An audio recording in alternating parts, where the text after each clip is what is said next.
Oke, baik. Selamat pagi. Assalamualaikum warahmatullahi wabarakatuh. Salam sejahtera bagi kita semua. Alhamdulillah, kita semua berkumpul di pertemuan online kuliah Syaris dari Sebijak dengan sehat semuanya. Pertama-tama saya ucapkan selamat datang yang terhormat Bapak Prof. Daniel Murdiarso. Kemudian ada Pak Dr. Hero Marheto, juga ada Prof. Ahmad Maryudi, serta teman-teman panitia dan para peserta yang sudah menyempatkan untuk hadir di sini ya.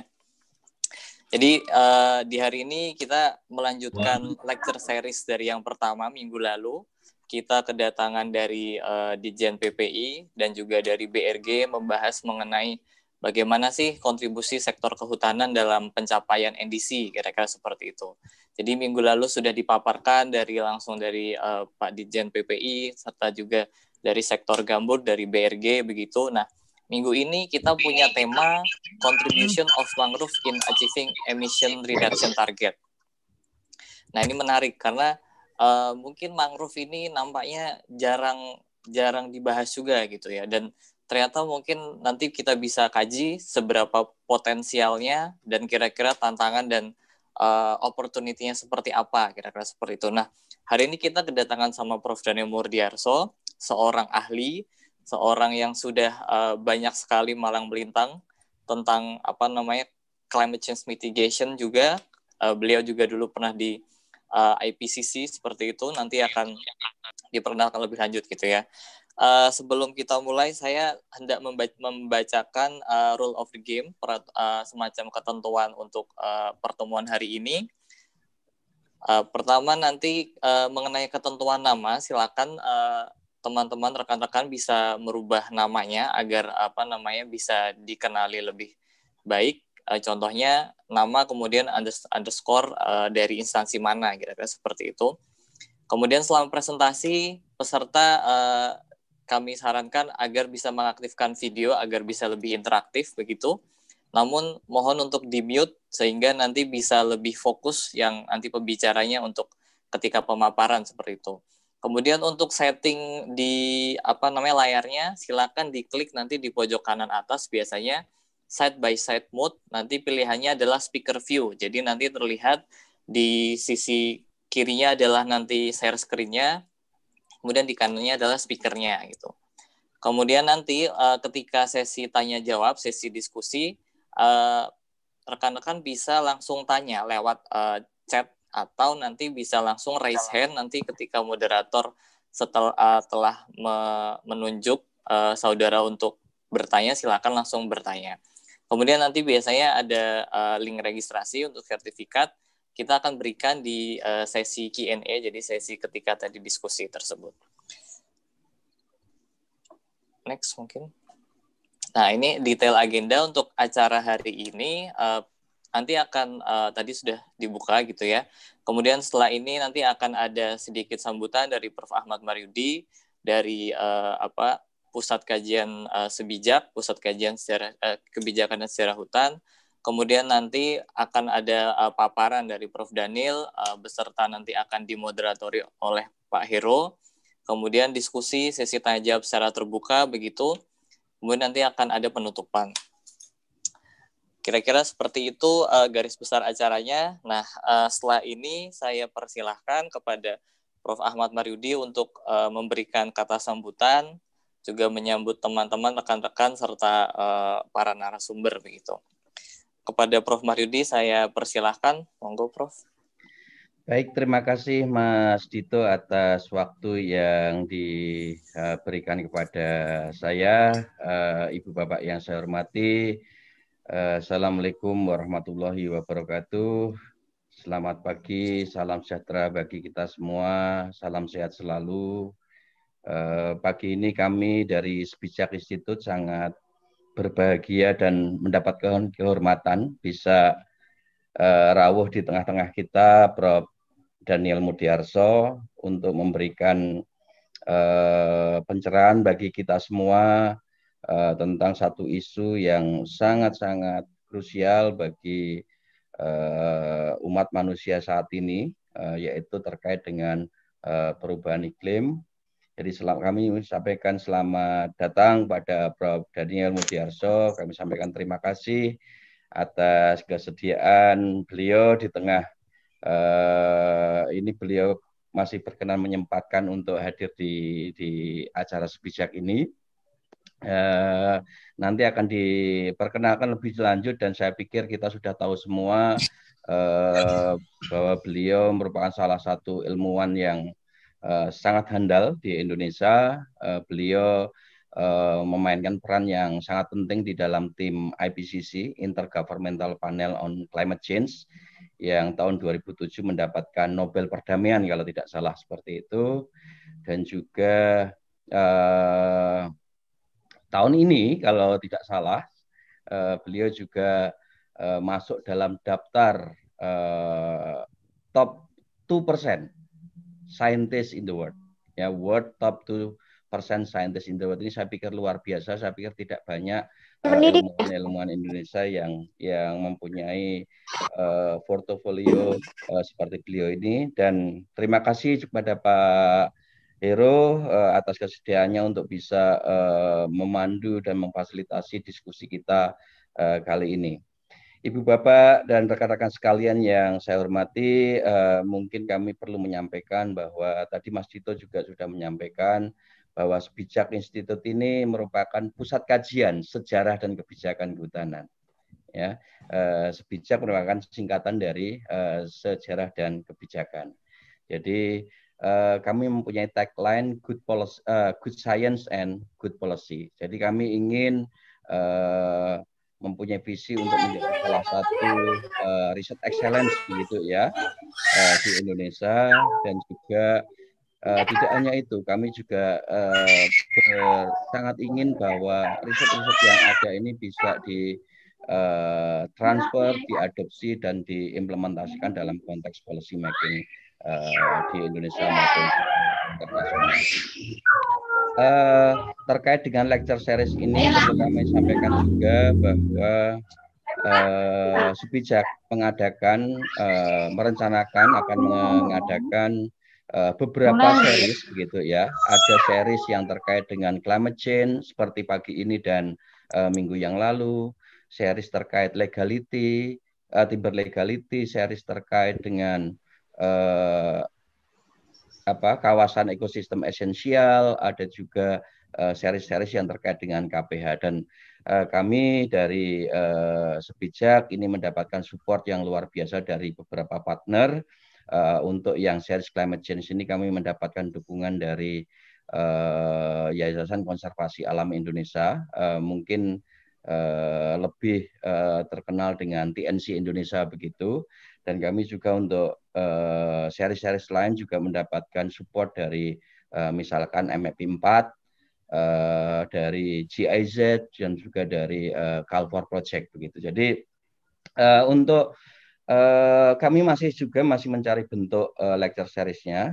Kadang mungkin ada semacam memang betul-betul lecture yang sifatnya mungkin lebih satu arah, tapi bisa juga diskusi lebih interaktif. Dan kami juga pernah menyelenggarakan semacam talk show begitu. Jadi memang ini kita coba buat variasi, kita sedang mencari bentuk mana yang kira-kira mungkin lebih pas. Mungkin itu yang bisa kami sampaikan. Sekali lagi terima kasih kepada Prof. Daniel Mutiarso dan Pak Hero untuk bisa kita berdiskusi lebih intens pagi ini. Kami berharap acara pagi ini bisa membawa keberkahan bagi kita semua. Selamat pagi, kurang lebihnya mohon maaf. Assalamualaikum warahmatullahi wabarakatuh. Waalaikumsalam. Baik, terima kasih Prof. Ahmad Maryudi. Langsung saja mungkin ya kita mulai sesi diskusinya. Sebagai informasi, pendaftarnya terakhir itu update-nya mencapai 220.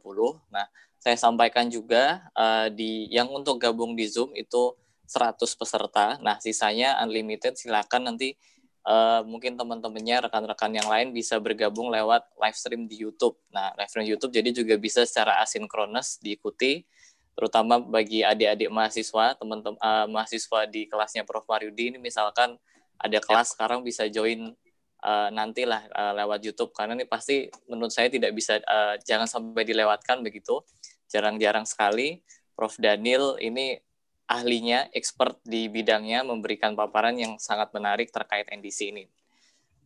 Langsung saja saya sedikit perkenalkan mengenai moderator kita hari ini, Pak Hero. Bisa di-show screen-nya. Ya, jadi moderator hari ini adalah Pak Dr. Hero Marhaento. Beliau ini dosen konservasi sumber daya hutan di Fakultas Kehutanan UGM. Beliau itu lulus doktoralnya adalah dari University of Twente. Jadi dulu pada saat itu menjadi ketua Kagama, saya jadi juga pas itu juga pas sekolah juga. Kemudian beliau master di ITC Netherlands juga, kemudian S1 Netherlands, S1 di Fakultas Kehutanan UGM.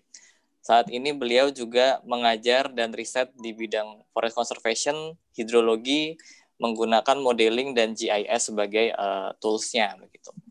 Nah, langsung saja saya persilahkan kepada Pak Hero untuk memandu acara diskusi bersama Prof. Daniel begitu. Silakan Pak Hero, monggo. Ya, terima kasih Mas Dito atas waktu dan perkenalannya. Bapak, Ibu, dan rekan-rekan sekalian yang sudah hadir di room Zoom, selamat pagi. Assalamualaikum warahmatullahi wabarakatuh. Pagi hari ini kita kedatangan tamu istimewa gitu ya, ada Prof. Daniel Mudiarso. Beliau ini salah satu saintis idola. Sebenarnya saya jadi agak grogi itu karena beliau juga salah satu idola saya. Terutama saya kembali ke tahun 2000-an akhir tahun 2010, di mana waktu itu kita dikagetkan dengan film Inconvenient Truth gitu ya, yang mengekspos mengenai ancaman climate change. Ya. Dan itu pada akhirnya di tahun 2007 itu memperoleh gitu ya Nobel perdamaian timnya, dan ada orang Indonesia di situ, yaitu Prof. Daniel Mudiarso. Sangat membanggakan, dan karir beliau sangat panjang gitu ya, saya baca. Dan orang yang sangat tepat untuk membahas tema pada pagi hari ini, yaitu mengenai contribution of mangrove in achieving emission reduction targets. Bapak Ibu sekalian, kita akan banyak membahas tentang mangrove seperti yang disampaikan oleh Mas Dito, juga dari Prof. Maryudi sebagai ketua Sebijak. Mangrove ini jarang terekspos gitu ya, padahal potensinya, perannya terkait dengan mengurangi emisi itu luar biasa. Ini saya punya fun fact, beberapa poin gitu ya, disampaikan oleh panitia bahwa sebagai negara maritim, kita Indonesia ini mendapatkan berkah menjadi rumah dari 23% luas mangrove di dunia. Dan itu terbesar gitu ya di dunia, kurang lebih 3,4 juta hektar. Dan fungsinya luar biasa, bukan hanya fungsi ekologis, tapi juga fungsi sosial dan ekonomi. Dan kontribusinya itu mencapai 1,5 miliar US dollar. Itu dari sektor perikanan saja, belum dampak ikutannya yang luar biasa. Secara ekonomi luar biasa. Dan salah satu fungsi perlindungan yang paling penting dari ekosistem mangrove itu adalah bahwa mangrove dikenal sebagai pelindung dari ancaman tsunami. Itu semua sudah mendengar tentang kampanye bahwa mangrove itu satu-satunya pelindung alami terhadap serangan atau ancaman tsunami. Nah, yang tidak banyak diketahui, mangrove itu bisa menyerap dan menyimpan karbon 4-5 kali lipat daripada hutan terrestris. Yang kita selalu menganggap bahwa ya serapan karbon terbesar itu dari hutan gitu ya. Ternyata mangrove itu mampu dan berfungsi untuk menyerap karbon 4-5 kali lipat. Nah, tentu hal-hal ini menjadi hal yang menarik dan nanti akan digali lebih lanjut oleh Prof. Daniel Mudiarso. Dan sebelum ke sesi materi, saya akan membacakan terlebih dahulu CV dari pembicara pada pagi hari ini. Mohon panitia bisa menampilkan CV beliau, tampilannya. Jadi, selamat pagi Prof. Daniel. Ini beliau saat ini menjabat sebagai Principal Scientist at the Center for International Forestry Research atau CIFOR gitu ya. Dan latar belakang pendidikan beliau itu yang bachelor itu dari Faculty of Forestry IPB. Sementara pendidikan master beliau diselesaikan di Natural Resource and Environmental Management juga dari IPB. Sementara program doktoral diselesaikan di Department of Meteorology di University of Reading, UK.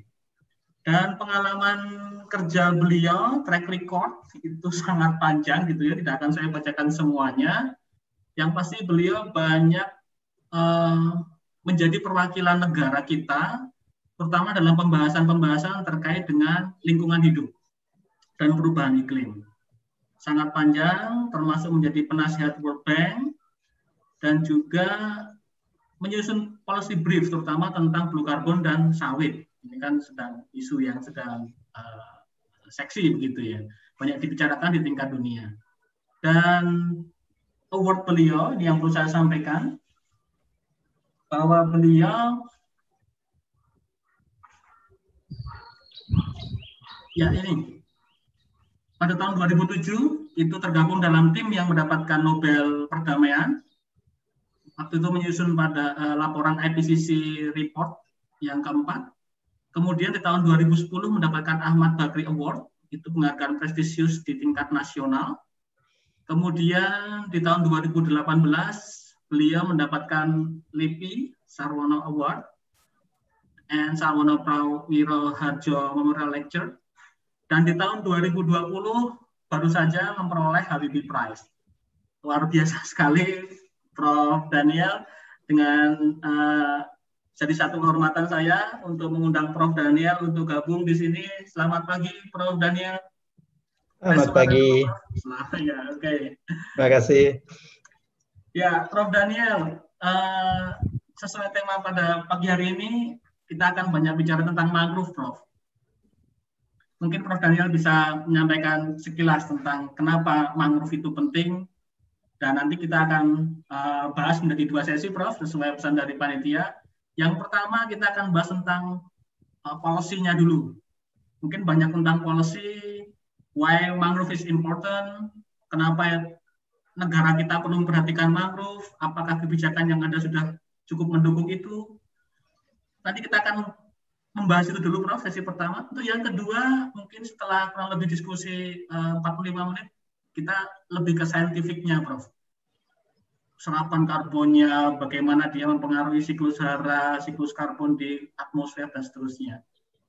Silakan, Prof, kalau akan mulai dengan openingnya terlebih dahulu tentang mangrove. Ya, terima kasih Pak Heru. Terima kasih untuk Sebijak yang sudah mengundang saya bercerita mengenai mangrove. Dan juga barangkali apa peranannya gitu ya dalam mitigasi dan juga adaptasi perubahan iklim. Satu hal yang tadi tidak diceritakan, saya dari Fakultas Kehutanan, tapi sebelum masuk kuliah, sebelum di IPB, saya sekolah di SMA Cepu yang memang konotasi hutannya itu kuat gitu ya. Dan saya dulu waktu lulus SMA itu berenam ingin menjadi bercita-cita jadi ADM perhutani. 6 orang lulusan Cepu pergi ke Jogja untuk tes masuk Fakultas Kehutanan. Saya salah satunya. Dan yang ada di kepala saya itu ya pokoknya jadi ADM gitu. Karena sekelilingnya kehutani semua ya, Prof ya. Dan tinggal di rumah mewah ADM di sekitar hutan jati gitu kan. itu idola kita waktu itu ya. Dan saya diterima di UGM. Nah, harusnya saya tidak bicara hari ini karena saya ada di sebelah saudara-saudara. Tapi saya diterima juga di Fakultas Kehutanan IPB. Jadi waktu itu ayah saya bilang, karena kalau masuk UGM uang nggak tahu istilahnya apa waktu itu, bukan SPP, bukan apa, uang gedung atau apa gitu ya, itu Rp30.000. Dan kalau ke IPB 10.000. Kata ayah saya, ini ada uang 30.000, silahkan pilih. Saya sudah berhitung gitu ya, pokoknya ADM dan ini untung 20.000. Lalu saya ke Bogor, lalu Pak Prof. Naim dan 2 orang teman yang lain di Jogja, kami bertiga ke Bogor. Nah, jadilah orang hutan gitu kan. Dan ternyata di Bogor lebih cepat selesainya, bisa 4 tahun. Jadi saya nggak siap itu umur 21 mau kerja kemana ini ya. Nggak mungkin jadi ADM sekecil ini gitu, dan saya bingung. Ini cerita sedikit ya, bukan ya, soal mangrove. Tapi intinya bahwa setelah selesai, konsep saya tentang hutan itu berubah sama sekali. Pertama, saya tidak lagi concern dengan diameter pohon atau berapa dolar gitu ya, tetapi lebih mengarah ke hal-hal yang sifatnya konservatif atau konservasi. Hutan itu lebih luas dari sekedar jati, hutan itu lebih luas dari sekedar pohon. Dan mungkin tepat sebijak ngundang saya dalam konteks itu, karena saya senang sejarah juga dan juga kebijakan, selain ilmu kehutanan itu sendiri. Jadi singkat kata, saya nggak siap bekerja, apalagi jadi ADM, dan saya sekolah lagi. Nah, saya S2 makin kental persepsi konservasi saya, dan akhirnya waktu itu S2 saya di hidrologi sebetulnya kayak Pak Heru ya. Saya penelitian S2 itu di Gajah Mungkur di Wonogiri. Waktu itu tahun 77-78, nggak tahu mahasiswa ini belum pada lahir semua. Gajah Mungkur sedang dibangun ya, tahun itu saya riset S2 saya, dan saya jadi kayak ADM, jadi kayak pegawai proyek Bengawan Solo, tinggal di Pabelan situ di Solo dan mundar-mandir ke Wonogiri, dan betul-betul riset ya. Dan saya ambil S2 untuk watershed management. Dan dari situ saya dapat tiket juga untuk sekolah S3. Dan saya kombinasikan antara hutan, air, dan cuaca. Saya masuk meteorology department di Reading, di Inggris. Dan itu loncatan yang tidak mudah dari orang yang bicara tentang biologi, tentang hutan, ke fisik. Jadi matematik dan hal-hal yang jelei, kayak orang Jogja bilang. Ya, dan ya akhirnya saya kombinasikan antara hutan, air, dan cuaca, yang akhirnya saya suka sekali mendalami climate change. Lalu di mana mangrove gitu ya? Tiba-tiba dari hutan jati, kapur, dan gunung kering kok tiba-tiba ke mangrove. Kecelakaan lagi. Kecelakaan setelah tidak jadi ke Jogja, ke IPB, tidak jadi ADM, jadi dosen gitu ya. Kecelakaan nyemplung ke lumpur, melihat mangrove ini aneh banget. Tapi seperti logo kita event hari ini, itu karismatik sekali pohon ini ya. Kecil, kuat, tahan ombak, tahan angin, tahan macam-macam.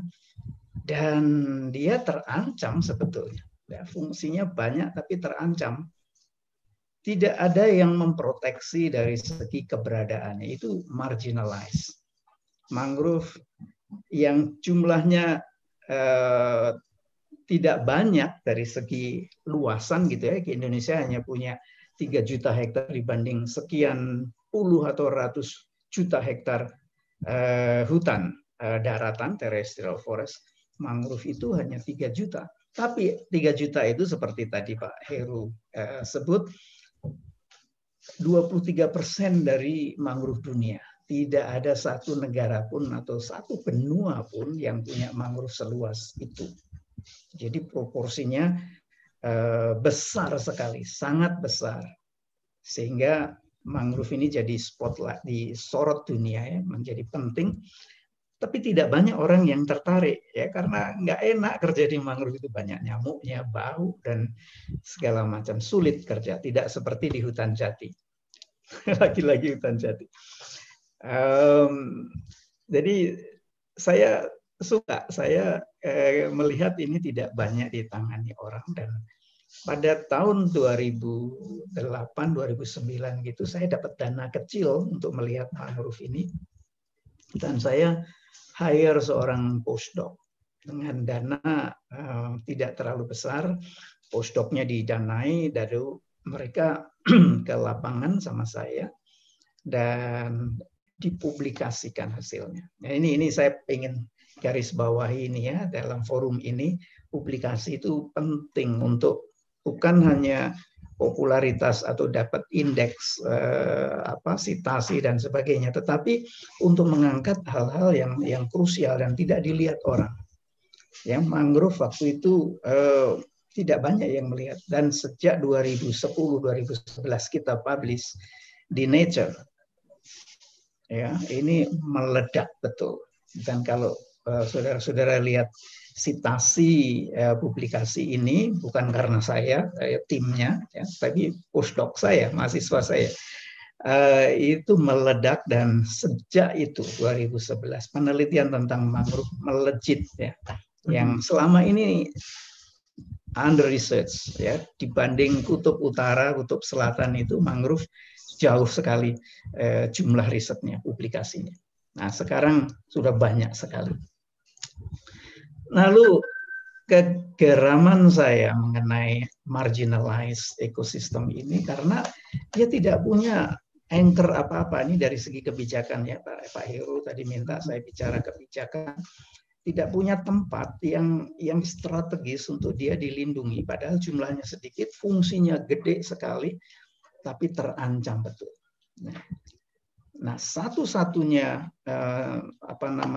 legal paper yang melindungi mangrove itu hanya adalah sebuah perpres ya, yang waktu itu tidak banyak dilihat orang ya, sejak 2012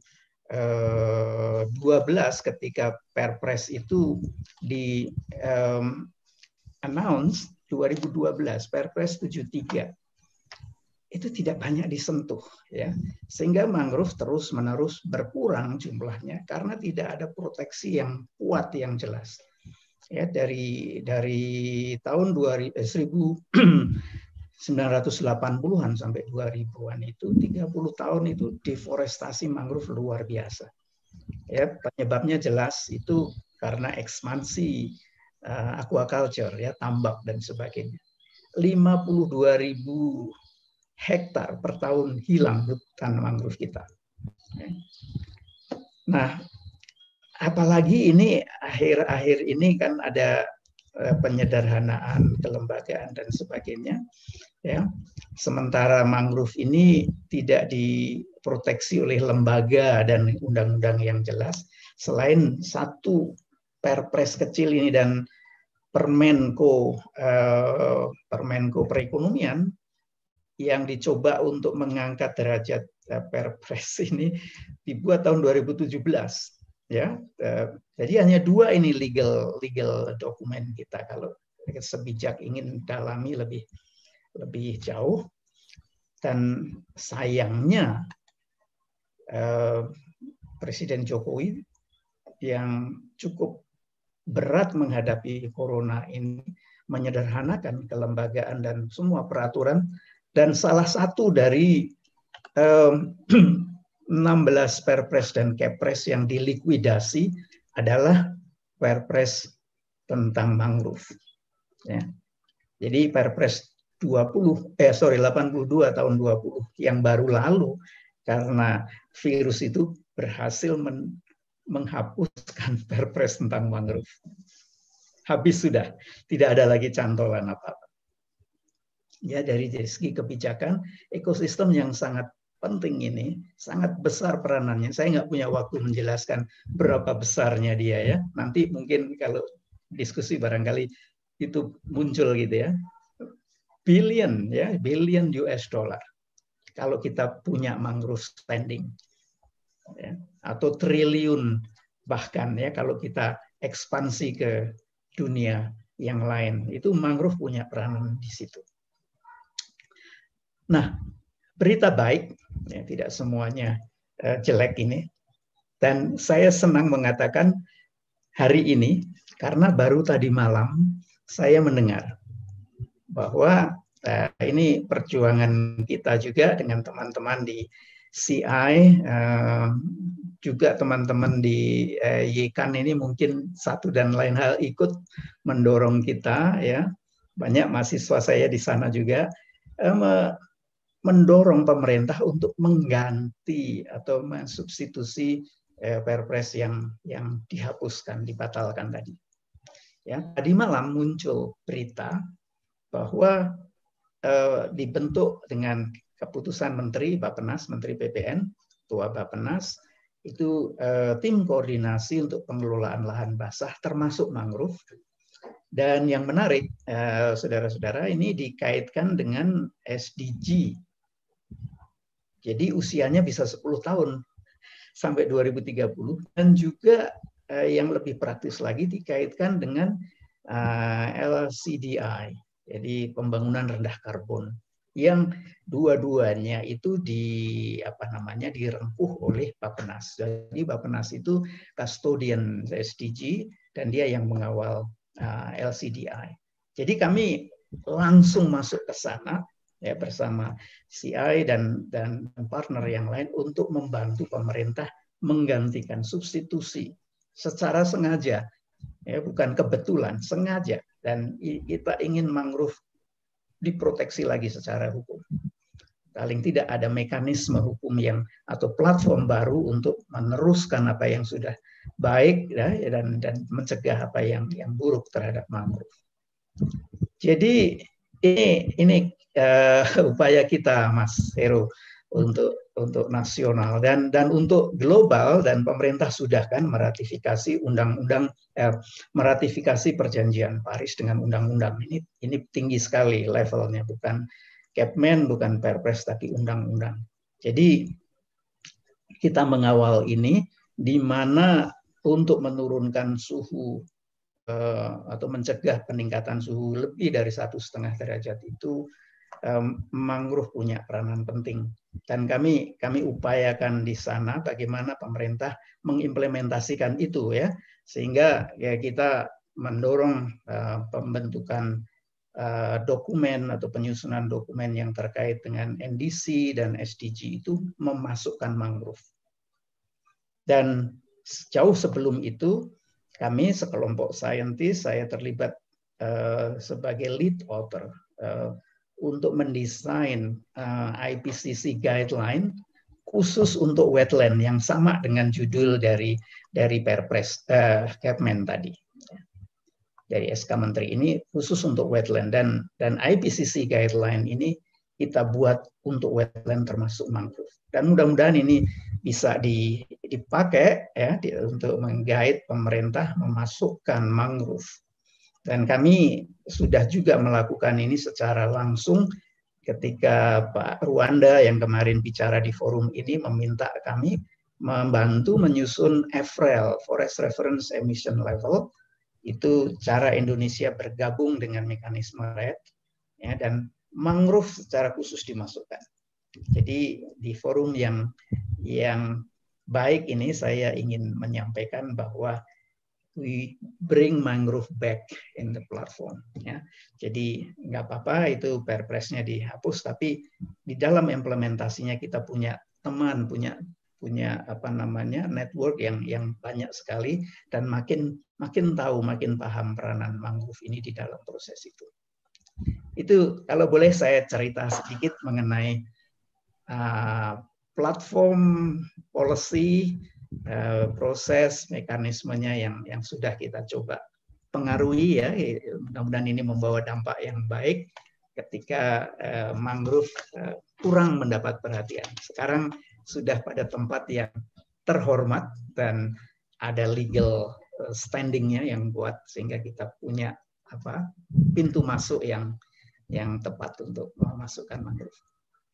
Terima kasih Mas Siro. Ya, terima kasih Prof. Daniel. Itu menarik sekali gitu ya. Ternyata perjalanan mengenai pengelolaan mangrove ini bukan hal yang baru. Sejak tahun 2012 sudah ada Perpres tentang strategi nasional pengelolaan ekosistem mangrove. Kira-kira apa yang terjadi selama 2012 sampai 2020 ini, Prof? Mungkin bisa diupdate, Prof. Ada, tapi tidak banyak ya dibanding kerusakan yang ada. Dengan Perpres tadi 73 2012 itu di sana ada upaya, itu kan strategi ya, upaya untuk membentuk kelembagaan yang mencoba memperkuat dirinya, berkoordinasi dengan pihak-pihak yang terkait gitu ya, baik itu di tingkat nasional maupun di tingkat subnasional atau regional atau daerah. Jadi dibentuk di situ namanya KKMN,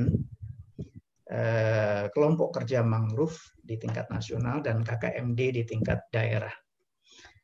Bentuknya ya kelompok kerja gitu ya yang diatur oleh Perpres tadi, sehingga Kemenko Perekonomian yang menjadi koordinator itu berinisiatif membentuk tadi Permenko 4 tahun 2017 yang dua-duanya sudah sekarang jadi tidak relevan lagi dipakai sebagai alat untuk menggerakkan KKMN dan KKMD karena tidak ada cantolannya ya. Semua cantolannya dikembalikan ke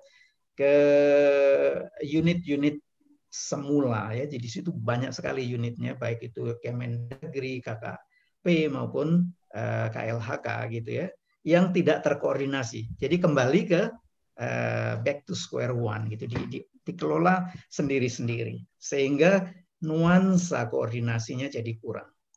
Tetapi individu di KKMN maupun KKMD, terutama KKMD itu masih ada. Network teman-teman itu masih ada.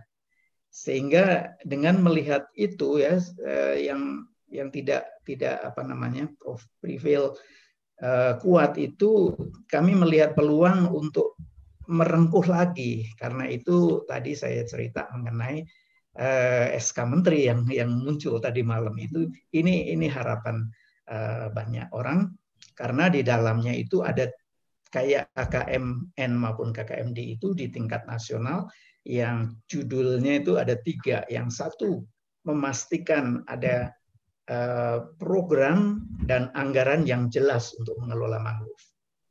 Jadi itu ada 17 orang yang kerja di situ. Kita susun lembaga-lembaganya yang relevan untuk program and budget. Lalu kelompok yang kedua itu terkait dengan data dan outreach komunikasi nasional subnasional.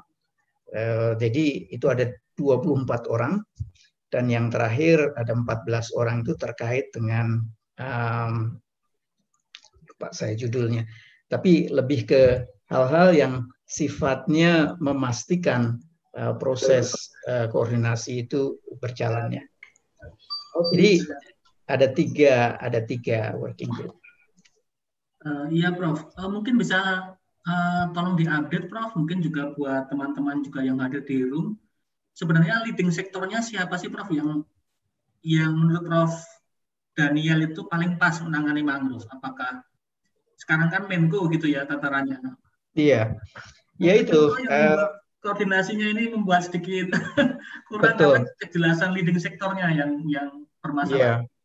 Iya, saya sendiri juga agak gamang gitu ya. Karena yang seharusnya leading pun kadang-kadang tidak memiliki cukup kapasitas. Jadi secara akademik ya kita melihat, bukan kritik atau apa, tapi dari evidence yang ada gitu, dia legitimate tapi tidak capable. Ada yang capable tapi tidak legitimate. Jadi ini yang sulit ya, secara akademik kita harus menolong, membantu bagaimana yang legitimate bisa bekerja dengan yang punya kapasitas. Itu. Jadi jawaban saya agak diplomatik dikit ya, supaya ingin ini jadi barang ini gitu ya, tapi nggak ada yang terinjak kakinya. Nah, saya kira kita semua perlu mengoreksi diri, begitu juga saintis gitu ya. Tadi disebut Habibie Prize, pidato saya sebetulnya kalau mau diucapkan itu sebetulnya link antara science policy ini yang harus terus-menerus diperbaiki ya, diperbarui. Dan kita perlu platform untuk dialog ini dan kerja, action. Ya. Betul, Prof. Setuju, Prof.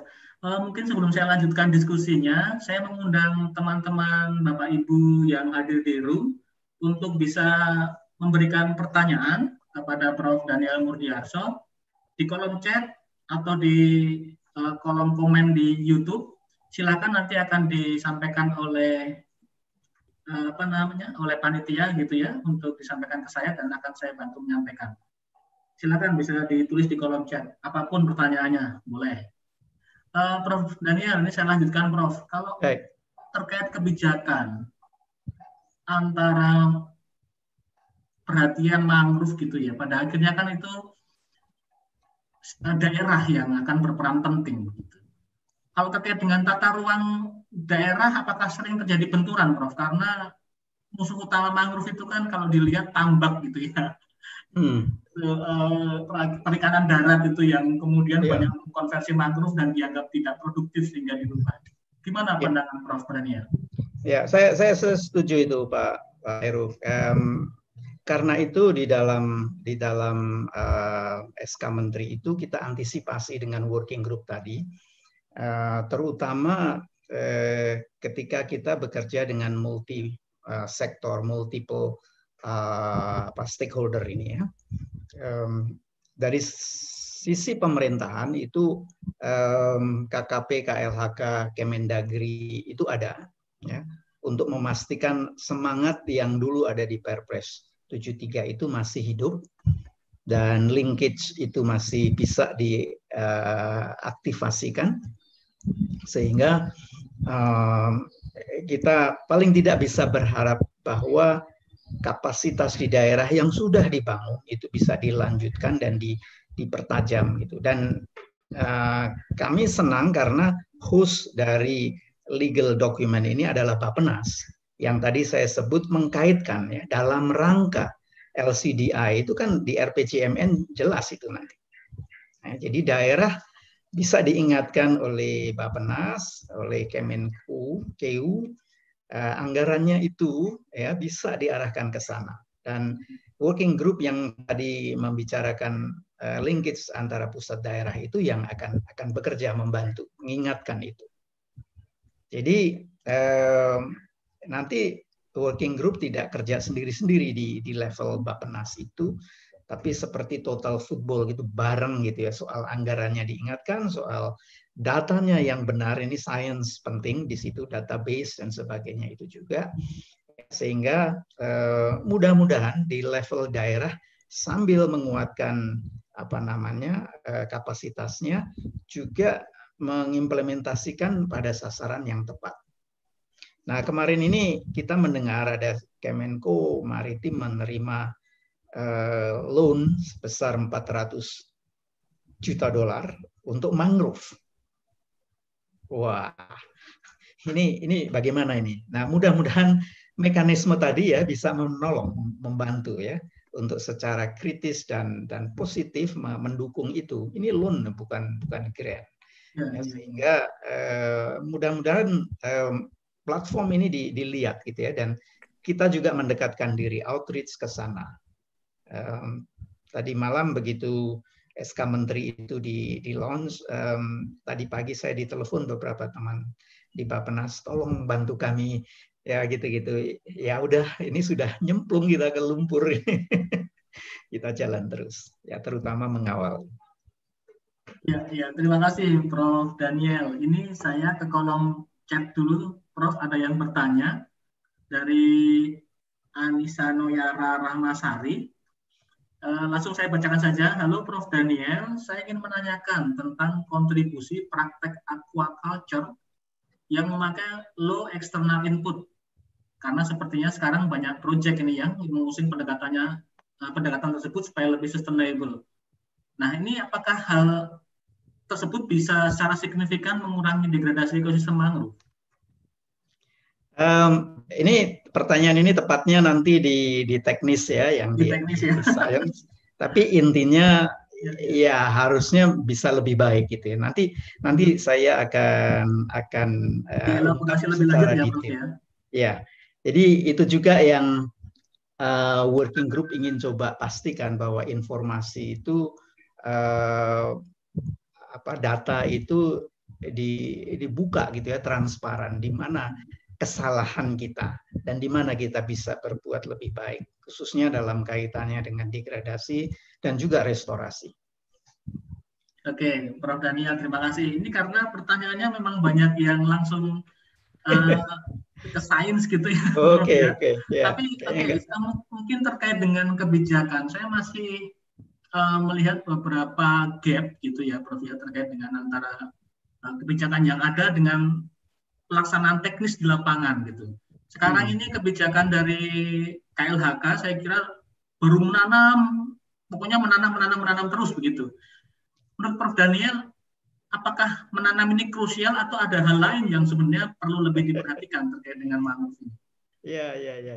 Ini juga salah satu atau yang kedua terpenting yang sering muncul ya pertanyaan ini, karena restorasi sering diartikan nanam mangrove. Dan ini sudah terjadi bertahun-tahun dan hasilnya bukan tidak ada, tapi tidak signifikan dengan dana yang dikeluarkan. Nanti kalau kita pinjam $400 juta bernasib sama, ini yang harus kita upayakan tidak terjadi lagi. Ya, karena restorasi sama sekali tidak berarti harus menanam. Apalagi menanam Rhizophorae gitu, bakau. Ya, banyak jenis yang lain yang cocok di tempat itu ya. Nanti kita lihat lagi di yang teknis, tapi intinya tanam menanam bukan satu-satunya ya. Kita bisa juga memperbaiki hidrologinya, terutama terkait dengan mixture, campuran antara air laut dan air tawar. Itu syarat mutlak untuk mangrove tumbuh gitu ya. Tidak bisa dia waterlogged lalu asin terus, payo terus tanpa ada input air tawar. Ya. Dan kita harus niru alam gitu ya. Dan mudah-mudahan nanti ada semacam cuknis atau cuklak gitu ya, kalau itu diterjemahkan dalam sesi ini dalam konteks peraturan, untuk mengencourage hal-hal yang seharusnya dilakukan dan secara scientific proven, dan mencegah hal-hal yang selama ini salah. Itu juga harus seimbang ya, sehingga failure, kesalahan masa lalu tidak terulang lagi. Dana itu bisa dipertanggungjawabkan. Jadi kalau itu APBN itu di track gitu, nanti di tagging sama Kemenkeu ya, untuk apa saja dan hasilnya apa saja. Nah, hasilnya itu bukan laporan, hasilnya bukan jumlah bibit yang ditanam, tapi yang berhasil survive, yang hidup gitu kan. Nah ini banyak yang masih dikerjakan dari segi peraturan sambil menjalankan atau mengimplementasikan program. Iya, Prof. Daniel, terima kasih. Kemudian ini pertanyaan yang sebenarnya semacam ultimate question-nya gitu ya. Ketika sekarang semua rame tentang Undang-Undang Cipta Kerja, menganggap bahwa UCK ini pro investasi, kurang mendukung pada aspek environment gitu. Mangrove dengan UCK, menurut Prof. Daniel bagaimana? Saya terus terang nggak mendalami dan juga menekuni apa yang diperdebatkan sekarang. Selain isu-isu yang terkait dengan konservasi gitu ya, yang kelihatannya agak mengkhawatirkan.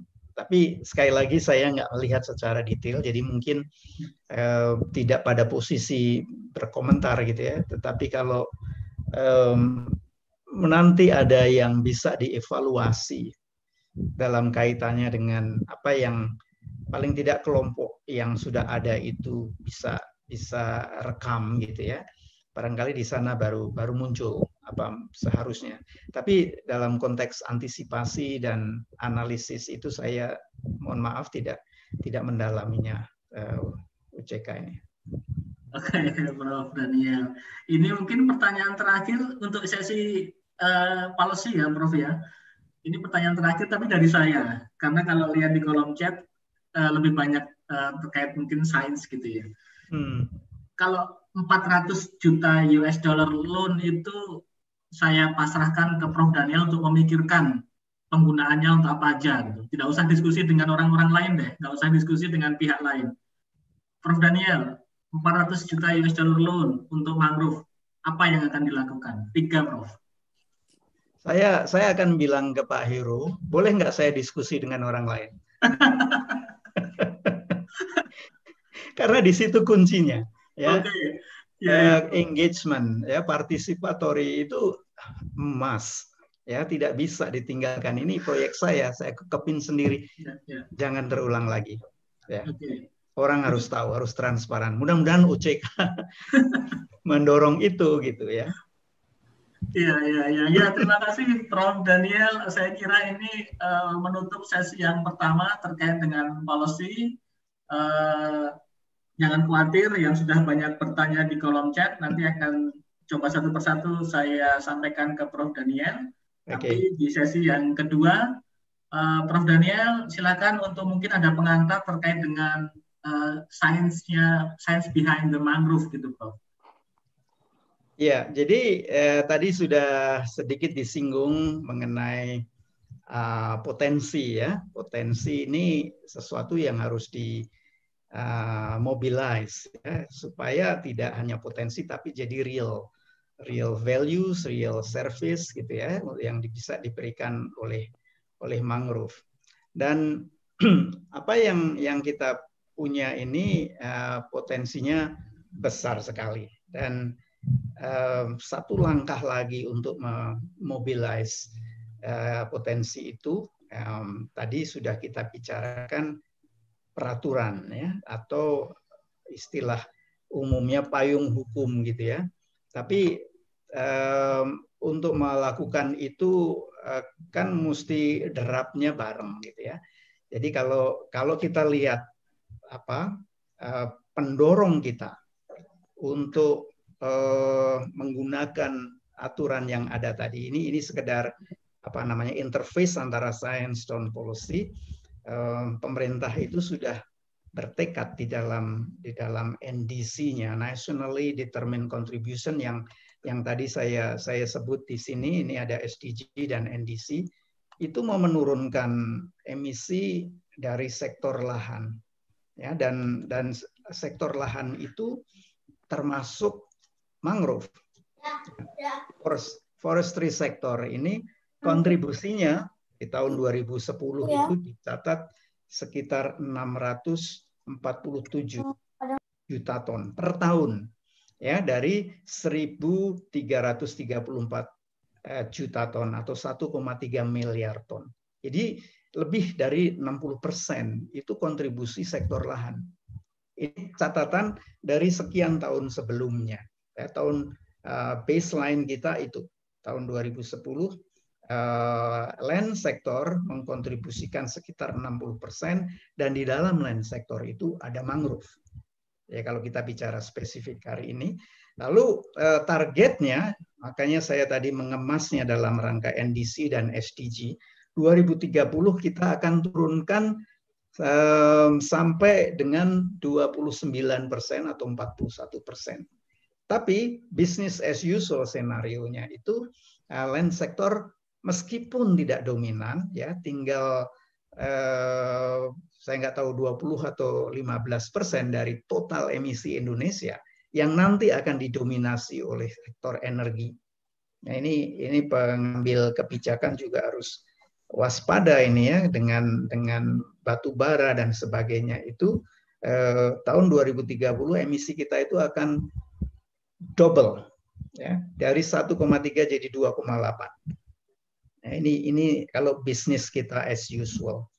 Dan kehutanan meningkat atau ya persentasenya kecil tapi besarannya meningkat ya. Jadi bagaimana mangrove mau dipakai di sektor ini? Kenapa ya dulu penting ya? Kenapa dulu? Kenapanya penting? Karena yaitu tadi threat-nya besar, tapi potensinya juga besar.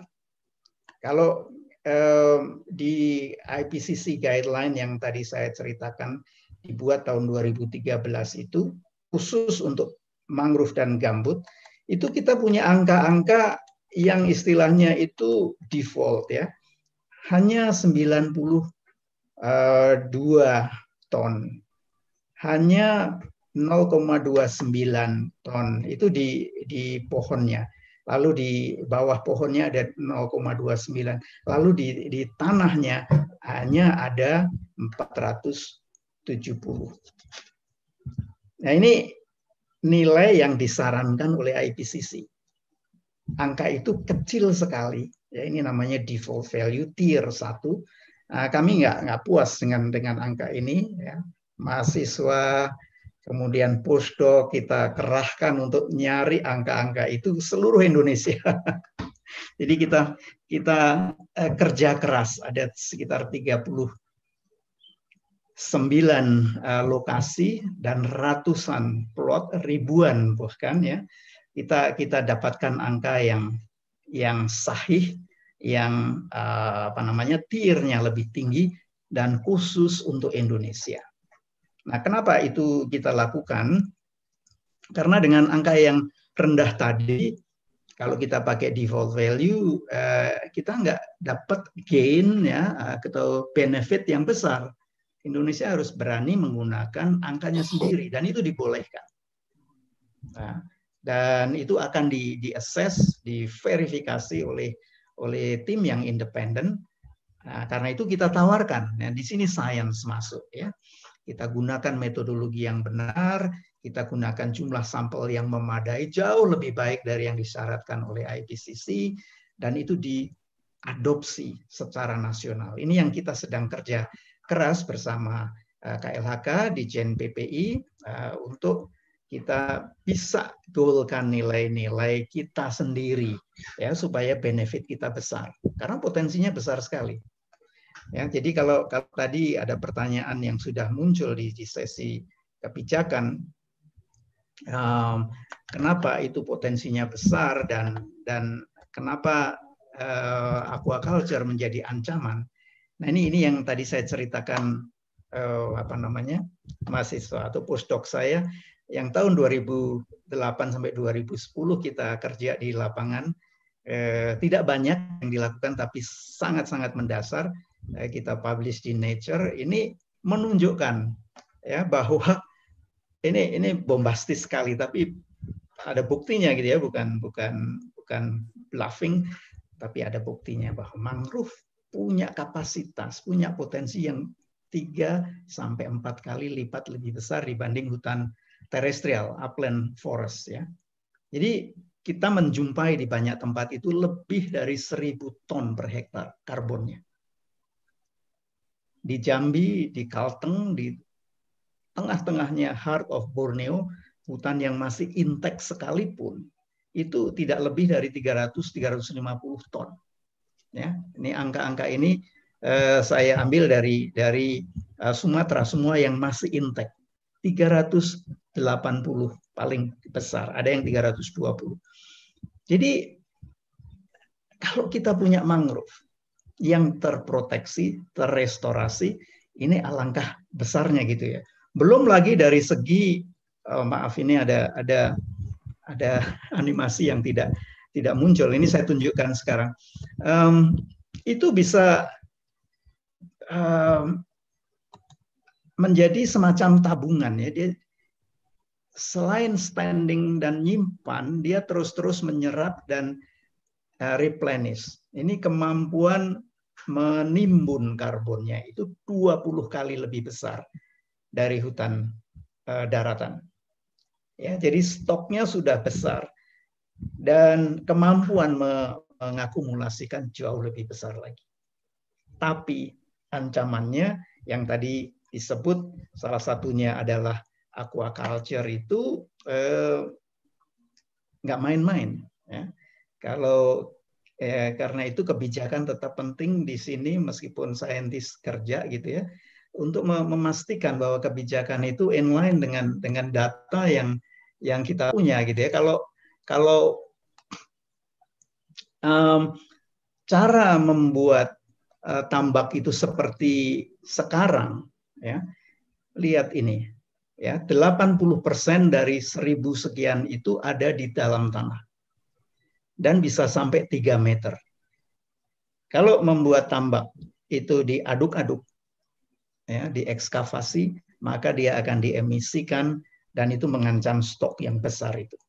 Jadi deforestasi mangrove kecil yang dihilangkan itu hanya sekitar dalam tanda petik mungkin 200 ton saja, tetapi kalau diaduk ke bawah bisa sampai 800, bisa sampai 1000 ton per hektar yang hilang. Nah, lajunya bisa kita tunjukkan bagaimana rate-nya per tahun dan sebagainya, itu ada angka-angka itu ya, baik dalam bentuk stok karbon maupun dalam bentuk flux gasnya. Ini harus dipisahkan. Jadi singkat kata, potensi yang besar ini harus diprotek dengan cara yang lebih sustainable. Meskipun kita perlu ekspansi atau restorasi tambak, mari kita lakukan dengan cara yang berbeda, gitu ya. Nah, 2-3 tahun berikutnya kita publikasikan lagi angka khusus untuk Indonesia. Tadi umumnya secara global. Dan kebetulan saya pimpin tim ini dan paper ini, dan ada beberapa teman yang ada di audience yang jadi author juga di Nature yang lain, Nature Climate Change. Jadi yang kita punya itu sekitar 3 miliar ton di mangrove. Jauh lebih banyak dari negara lain ya, dibanding Meksiko, Malaysia, nggak ada apa-apanya. Ya. Tapi deforestasi mangrove kita itu 6% dari deforestasi secara keseluruhan. Hanya 6%. Ya, 52.000 hektar itu 6% dari sekian juta hektar per tahun yang dideforestasi. Tetapi karena tadi storage yang ada di tanah itu terganggu, meskipun dia hanya 6%, emisinya itu 30% dari emisi land sektor yang tadi saya katakan 700 sekian ton per tahun. Ya, 30%, sepertiganya. Jadi di sini letak urgency dan significance-nya. Kalau kita tangani mangrove dari segi carbon storage, baik itu di tanah maupun atau khususnya di tanah maupun di pohonnya. Jadi kalau kita lihat mangrove seperti ini gitu ya, ya itu kayak hutan biasa 250 ton di atasnya, tapi di bawahnya saudara-saudara ratusan ton. Ya. Dan ini muncul, angka ini muncul karena kita kerja keras di lapangan dengan mahasiswa, dengan postdoc, dengan partner di daerah, ya, universitas di daerah. Jadi semua lokasi tadi kita datangi sendiri ya, dengan metodologi yang sama. Jadi ini yang bisa kita tawarkan dari segi sains. Hingga kita sekarang punya grouping atau tipologi, mau mangrove yang mana yang mau ditangani, yang dikonservasi, yang protected. Nah, ini kalau dari segi governance ditangani oleh KLHK. atau yang degraded itu ditangani oleh KKP misalnya. Kita bisa pinpoint ya, bisa tunjukkan di mana lokasi itu. Ini data ini ada di database kami dan spasial ya, bisa diklik di peta, lalu di peta itu akan ditunjukkan lokasinya dan berapa karbon. Nanti bisa saya share linknya, dan itu live dan interaktif. Nah, itu gunanya sains, dan nanti kita akan sajikan ke Bappenas ya, bahwa sudah ada, kita kembangkan lagi ya, jangan bikin yang baru. 400 juta US dollar untuk yang lain, bukan untuk membuat hal yang sama. Ini penyakit kita. Iya. Oke. Satu aspek lagi, memang peran mangrove itu sering dilihat sebelah mata ya, tetapi memang nggak kelihatan sebelah mata pun gitu ya. Ketika kita bicara soal sedimentasi, dan ini pekerjaan ini, aduh, membosankan, jelei gitu ya, orang Jogja bilang. Kita datang ke situ ngukur cuma 2 mm atau 1 atau ambles gitu ya. Mahasiswa ini kesel gitu. Tapi informasi ini penting sekali. Saya bicara ini ke forum ilmiah ya, supaya kita tidak underestimate angka-angka yang kecil dan remeh itu. Ya, kita studi sekalian untuk adaptasi perubahan iklim dalam konteks sea level rise yang di akhir abad ini sekitar 1 meter, itu kalau dibagi ya kira-kira 2 mm lah per tahun. Kalau kita punya mangrove, kami menunjukkan ya, sedimentasi atau sediment trapping itu bisa 4 sampai 6 mm per tahun. Ya, mangrove adalah land builder. Ini hidup, ini adalah green infrastructure yang kalau dibangun dan dipelihara baik-baik, nilainya miliaran, triliunan US dollar, tidak 400 juta saja.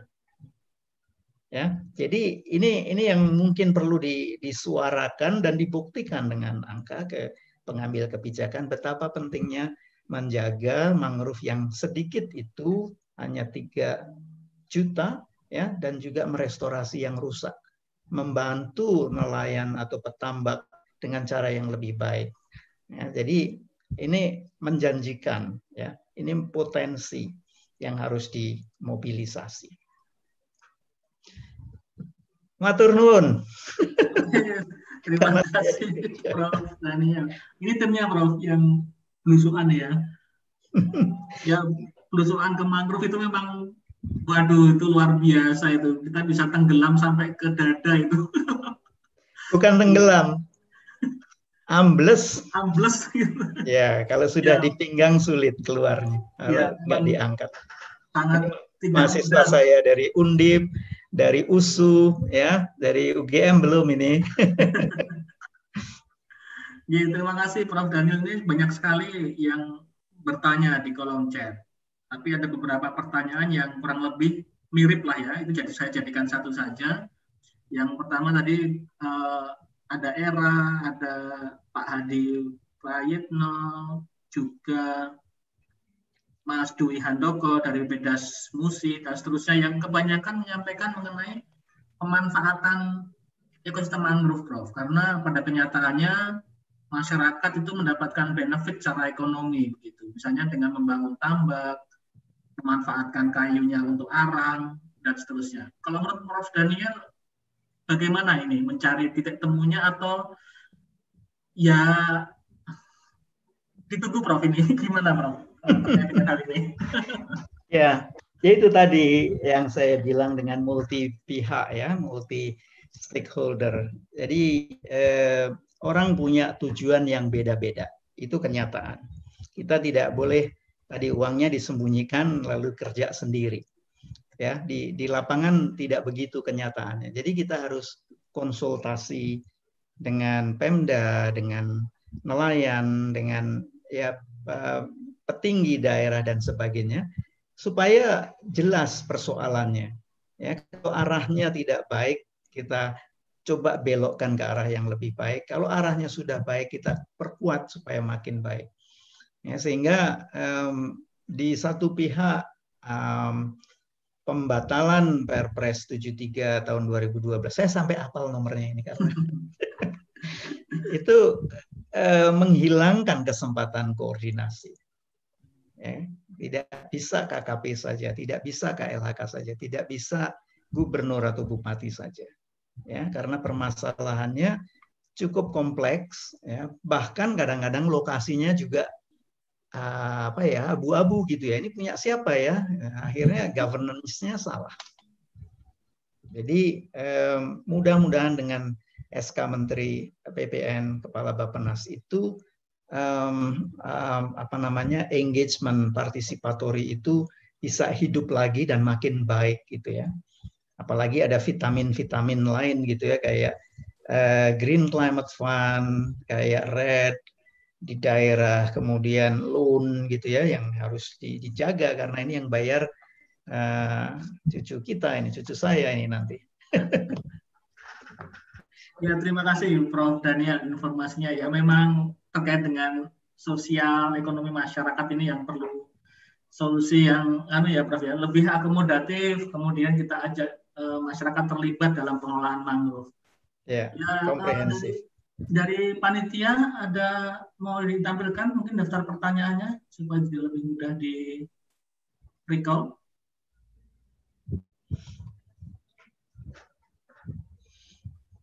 Baik, ini yang masih di Zoom ya, yang kita bacakan terlebih dahulu.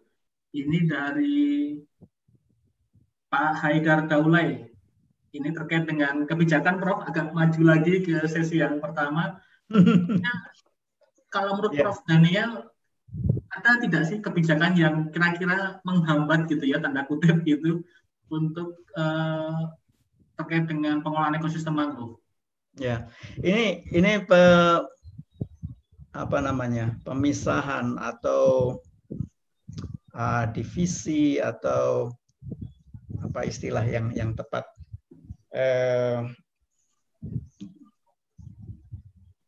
sesuatu yang tidak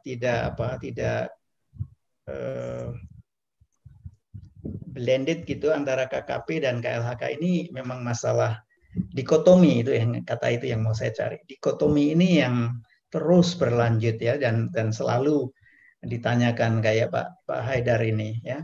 Karena mereka juga merasa bekerja menurut hukumnya, payung hukumnya ya. KKP itu di kawasan non hutan, KLHK di kawasan hutan, tapi kan itu kawasan Republik Indonesia juga gitu. Jadi sekali lagi hal-hal yang sifatnya bukan ad hoc, tapi yang overarching, yang melingkupi semua kepentingan dengan multiple objektif tadi, bisa mengakomodasikan itu. Jadi harapan saya pribadi dengan SK Menteri PPN itu dana bisa dimobilisasi, baik itu dananya KKP, KLHK atau gubernur gitu ya, untuk hal-hal yang sifatnya positif, membaik, baik dari segi karbon maupun dari segi sea level rise maupun dari segi kesejahteraan nelayan, dan juga kohesifness di sana, bagaimana mereka guyup bersama-sama memproteksi dan merestorasi. Kalau itu muncul ya dengan kick off dana pinjaman atau dana pemerintah lalu jalan di lapangan, itu pertanda bahwa intervensi itu membawa dampak positif, bukan jumlah bibit yang ditanam. Jadi ini tergantung bagaimana cara kita memonitor keberhasilan. Ya. Lalu untuk Bu Angelita dari Yekan, halo Ibu, apa kabar? Ini Ibu Angelita ini juga kawan lama di mangrove bersama Yekan atau TNC. Soal pencapaian target ya tahun 2024, disebut ada 600 atau 650 ribu hektar.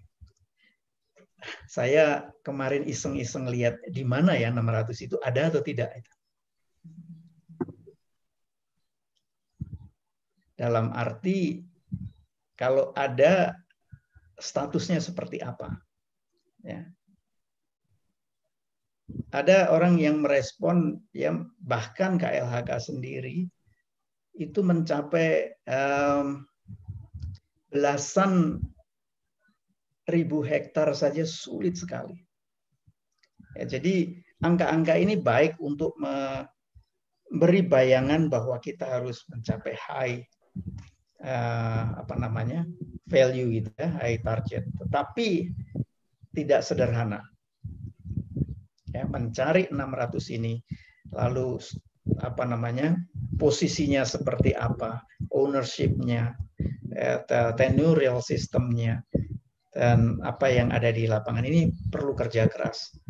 Dan 2024 itu tidak lama gitu ya, 4 tahun itu sebentar sekali. Jadi kita mesti kerja keras. Jawaban saya, apakah ini target ini akan tercapai atau tidak, saya tidak tahu. Tapi intinya ya dengan modal yang ada, modal sosial tadi, koordinasi dan sebagainya, dan governance yang jelas, mudah-mudahan ya kita bisa identifikasi lokasi itu di mana dan cara apa yang paling tepat. Saya hanya bisa menyarankan jangan one size fits all. Semua risovora, semua dengan tanggul, semua, itu penyakit lama seperti kita pakai dana reboisasi dulu ya. Apa hasilnya nggak jelas, tapi itu sudah nggak tahu. Ya, saya kira kalau menanam itu tidak susah ya Prof ya. Yang paling susah itu kan ketika kita bisa memelihara dan memastikan itu tumbuh gitu. Kalau rimbawan kan kita yang susah itu ya yang memelihara dan memastikan dia tumbuh, bukan menanamnya. Iya. Jadi orang kehutanan mengukur keberhasilannya jumlah ajirnya dulu itu. Saya masih sekolah juga, jumlah ajir yang ada kantong plastiknya itu dihitung dari jauh, itu kira-kira 200 meter. Ya, ini sudah berikutnya sekian ditanam. Ya, ini ada pertanyaan berikutnya dari Pak Dwi Handoko, PPDAS Musi. Ya, ini saya kira tadi sudah dijawab ya terkait dengan tambak dan pemanfaatan oleh masyarakat. Mungkin ke yang berikutnya dari ITS, Bapak Sultan Rases. Bagaimana langkah pemerintah dalam melakukan kolaborasi dengan masyarakat lokal dan pemerhati lingkungan dalam menjaga keseimbangan mangrove ya? Ini mungkin perlu dijelaskan lagi Prof. Saya kira kuncinya itu engagement gitu ya dengan para pihak gitu ya Prof ya. Monggo Prof. Ya, Pak Dwi tadi sudah saya singgung ya sedikit mengenai kebijakan di sesi yang pertama, khususnya yang terkait dengan hutan lindung itu jelas itu ranahnya KLHK. Sekarang secara hukum juga demikian gitu ya. Jadi tugasnya adalah merestorasi kawasan itu dan tetap dikukuhkan atau dikukuhkan kembali gitu ya, bahwa itu terjaga dalam arti bukan dipagari gitu, tetapi bahwa dia sustain sebagai kawasan lindung. Bahwa kalau ada orang mau memanfaatkan, caranya tidak bisa dengan menebang dan menggali dan seterusnya, yaitu kawasan lindung. Jadi penegakan hukum harus juga jelas. Ya. Yang sah dihukum, yang baik dapat reward gitu kan. Kalau restorasi kan mestinya juga engage orang, tidak memagari tempat itu. Gitu. Nah, ini yang tadi saya maksud dengan multiple objective, multiple stakeholder. Pak Sultan, saya pernah ke Sumatera Utara. Ada sedikit kegiatan di sana dan mahasiswa USU juga terlibat, mahasiswa dari Bogor, dari mana-mana ikut, NGO dengan Yagasu, ya kita kerjasama dengan mereka. Dari sisi sosial, ya kalau kita lihat apa yang terjadi di Sumatera Utara itu, yang penting untuk diadres adalah komposisi demografinya itu. Ya. Tidak semua orang yang hidup di sana itu misalnya orang Melayu saja. Ya, di bawahnya dari Langkat Timur Laut itu saya kerja di situ, itu banyak juga orang lain ya yang culture-nya berbeda.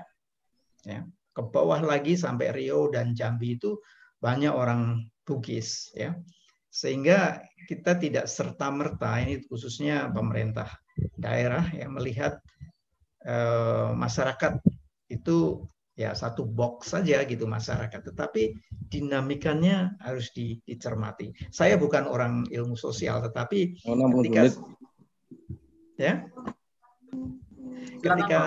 ketika melihat bagaimana komposisi sosial itu berbeda, kayaknya ini harus ditangani gitu ya, sehingga langkah pemerintah yang perlu dilakukan karena mereka pemerintah ya yang tahu masyarakatnya adalah ini ya, merengkuh mereka, engage dengan mereka, memahami dinamika sosialnya di situ.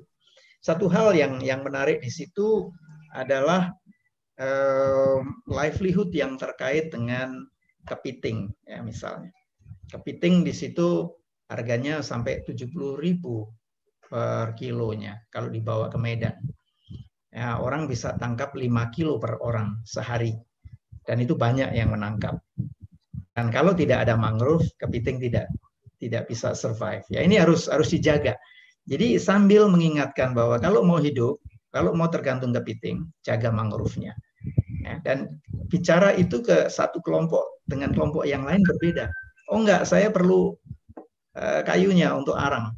Saya perlu besok. Dan lusa saya akan nyekolahkan anak saya dan sebagainya dan sebagainya. Ya, jadi dinamika ini penting. Jadi kita saintis khususnya yang kerja biofisik seperti saya ini tidak harus mengabaikan aspek-aspek sosial ya. Kita harus juga engage teman-teman yang tahu ilmu sosial. Belum lagi sawit itu tadi muncul ya. Sawit sekarang masuk ke mangrove.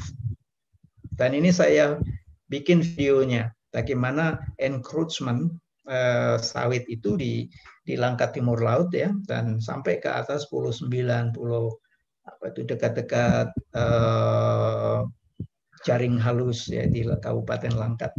Itu sawit luar biasa. Saya bisa tunjukkan videonya itu, dan ada juga yang di-reclaim oleh pemerintah, itu kawasan lindung, itu taman, bukan taman nasional, Suaka Marga Satwa ya, dikembalikan ya.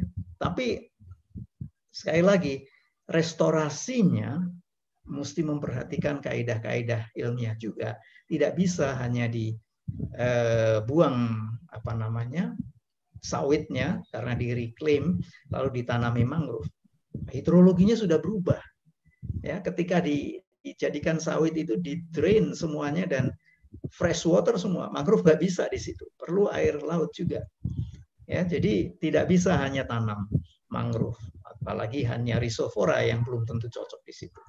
Jadi perbaikan hidrologi dan sebagainya perlu. Gitu, Pak. Ya, Prof, kira-kira kenapa Prof kok bisa semua serba bicara rhizophyra ketika ngomong tentang mangrove? Padahal kan itu kan salah satu spesies saja dalam formasi mangrove. Termasuk pemerintah sayangnya. Betul. Ya, karena itu memang banyak ininya Pak, propagule, banyak bibitnya yang mudah didapat ya. Sehingga kalau itu dihargai taruhlah 75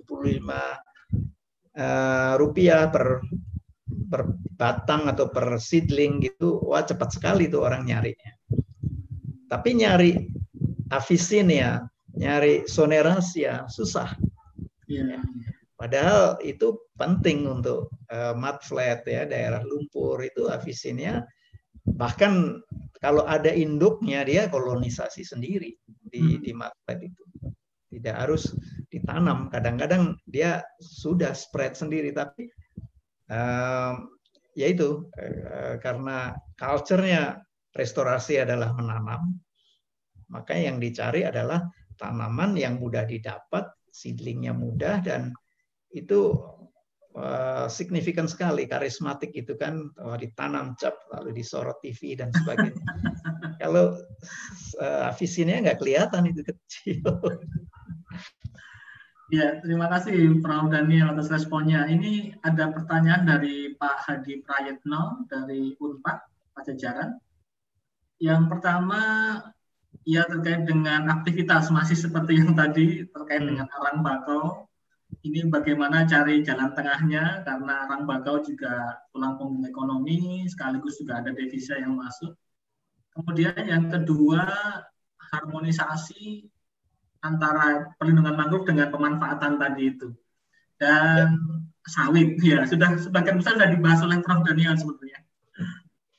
Baik, ya arang dan sawit ini dan juga aquaculture, tambak itu berjalan bersama-sama. Ada yang sangat degrading, sangat agresif gitu ya. Ada juga yang lambat-lambat tapi nggak hilang-hilang, tergantung pasar. Jadi sekali lagi analisis harus komprehensif. Kalau ada orang yang tahu resource ekonomi, pelajari pasarnya, pelajari value chain-nya dan sebagainya. Ya, karena intinya mangrove itu kalau dijadikan arang itu kan dikopis ya, di pruning, top pruning gitu, ditebang dan akarnya masih tersisa dan akan sprouting lagi, akan tumbuh lagi gitu kan. Dan itu dari segi konservasi tanahnya sebetulnya tidak merusak. Ya. Dan saya bekerja juga di Papua dengan HPH, ini satu-satunya HPH mangrove, yaitu nebang mangrove untuk dibuat chip. Ya. Dengan deforestasi yang lumayan gitu ya, dan pabrik chipnya ada di situ. 3 bulan sekali kapal kontainer itu masuk bawa chipnya. Nggak ada yang tahu di Papua kan. Tetapi sustain gitu menurut saya ya, yang saya belum lihat detailnya, tetapi dari segi yang saya lihat itu dari segi karbon nggak ganggu sama sekali, tidak. Karena tadi kalau dari segi karbon tanahnya nggak diaduk-aduk. Jadi yang 80% stok itu tidak hilang, ya kurang sedikit tapi segera pulih. Dalam 15-20 tahun pulih lagi sampai ke atas-atasnya. Karena dia dikopis ya, untuk chipping. Nah, saya kira arang kalau bisa begitu juga barangkali alternatifnya bisa diintrodusir ya. Tetapi orang kan nggak cukup gitu, setelah dipotong diangkat itu akarnya. Ini juga bisa jadi arang. Habis sudah. Ya, sehingga untuk mengembalikan tanaman itu lebih mahal, lebih lama, dan kemungkinan gagalnya besar. Kalau sawit, minta ampun, habis semua, ya, habis semua, nggak bisa ada sawit plus mangrove, nggak bisa. Bakau untuk tambak bisa ya tergantung kawasannya ya, tergantung kawasan budidaya atau kawasan konservasi atau konversi, itu bisa apa istilahnya di pertanyaan ini, matching, diharmonisasikan gitu ya, dengan proporsi antara tambak dan mangrove-nya, karena dua-duanya memerlukan. Ya, kalau tambak itu ada mangrove-nya, ya siklus nutriennya itu bisa terjaga, sehingga input untuk makanan udang itu lebih sedikit ketimbang yang tidak ada mangrove-nya sama sekali. Nah, dan ini secara environment menolong gitu ya untuk mangrove tetap ada di situ dan protect dan melakukan fungsinya sebagaimana biasa. Memang tidak fully kalau dia hutan gitu ya. Jadi dia harus hidup di pematang atau sebagian di tengah, dan ini ada kombinasinya. 50-50, 70-30 atau 30-70 mangrove dan tambaknya itu. Tergantung sekali lagi setting sosialnya di situ. Ya, terima kasih Prof. Daniel. Ini karena waktu Prof yang terbatas, nih diskusinya cukup mengasyikkan sebenarnya. Dan masih ada beberapa pertanyaan yang saya kira sebenarnya sudah terjawab. Ini misalnya dari Pak Haidar Daulay terkait dengan sinergi KKP dan KLHK, kemudian Pak Agus Wahyudi terkait dengan kenapa kok hanya Risopora, Terus kemudian dari yang lainnya juga sudah terjawab begitu. Saya kira sudah mendekati akhir dari diskusi, Prof. Daniel. Mungkin ada sedikit pertanyaan dari saya, sekaligus nanti minta closing dari Prof. Daniel. Kira-kira perlakuan kelembagaan atau kebijakan yang pas terkait dengan pengelolaan mangrove ini apakah bisa mencontoh pengelolaan gambut, Prof? Gambut dikelola oleh badan yang dibentuk oleh Presiden gitu ya, Kepres pembentukan BRG. Menurut Prof. Daniel, apakah mangrove juga perlu seperti itu atau tidak? Kalau itu hanya apa istilahnya reaksi kemudian fashion gitu ya, itu kan kita suka itu bikin lembaga-lembaga itu, makanya Presiden gemes ya, banyak sekali lembaga tapi hasilnya nggak ada ya. Otorita, dewan gitu-gitu kelihatannya memang menjanjikan dari segi satu pintu begitu kan. Tetapi kalau internalnya, mekanismenya, mekaniknya, organismenya itu nggak bisa bekerja bersama-sama, apapun namanya itu nggak menolong gitu ya. Jadi saya sendiri dulu juga pernah berpikiran, wah kalau ada otorita mangrove bagus juga, ini semua mengarah ke situ. Tapi setelah lihat di lapangan otorita gitu ya, ini masalahnya besar sekali. Jadi satu masalah di Sumatera Selatan dengan di Sulawesi Selatan beda. Dan lembaga seperti apa yang bisa menghandle seperti itu kalau tidak dia membuat juknis juklak yang seragam.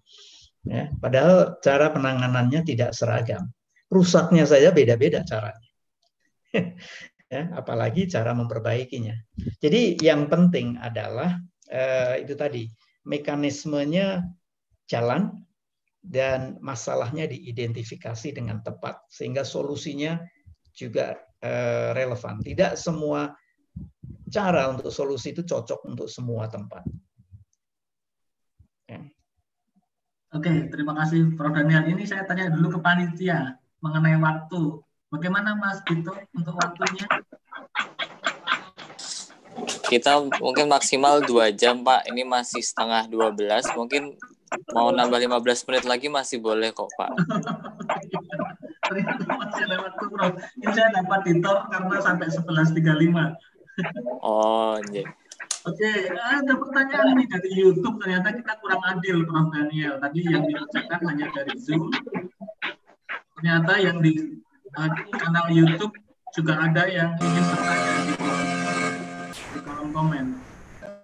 Ini nganu banget ini. Pertanyaannya dari Pak Wajat ini, cara mengestimasi atau mengukur cadangan karbon mangrove pada masa lampau. Nah, ini mungkin Prof. Daniel bisa menjelaskan tentang metodologinya, Prof. Untuk apa? Mengukur untuk masa lampau. Ekosistem mangrove di masa lampau, mungkin ingin yang diukur sekarang, terus kok supaya tahu berapa perkembangannya atau pengurangannya dan seterusnya mungkin. Oke, saya mungkin menjawabnya dengan cara beda. Kalau kita punya historical data, ya, taruhlah mulai tahun ini kita ukur, kemudian kita ukur 5 tahun lagi, ya. Tapi untuk mangrove dugaan saya nggak jauh berbeda, baik itu above ground maupun below ground-nya. Tapi paling tidak kita punya 2 titik kan ya. Yang akan berbeda banyak adalah kalau kita melihat ada shock, misalnya ya kalau mangrove itu yaitu tadi deforestasi atau konversi yang direncanakan. Ada konversi yang direncanakan. Jangan terkejut kalau ya lembaga tertentu memang merencanakan mau konversi mangrove sekian ribu hektar per tahun di sini, itu ada ya. Jadi ini yang tadi saya katakan, kalau kita duduk dalam platform yang sama, maka hal ini bisa dibicarakan. Hal ini bisa dievaluasi sebelum melakukan hal itu. Ya. Jadi dengan historical data kita bisa tunjukkan dari sekarang ke depan, diproyeksikan gitu ya. Nah, kalau kita melihat data deforestasi masa lampau, ya, pengalaman tadi saya katakan 30-35 tahun yang lalu itu deforestasi kita dengan laju seperti itu. Jadi kalau kita mundur, kita bisa perkirakan seperti apa waktu itu. Ya.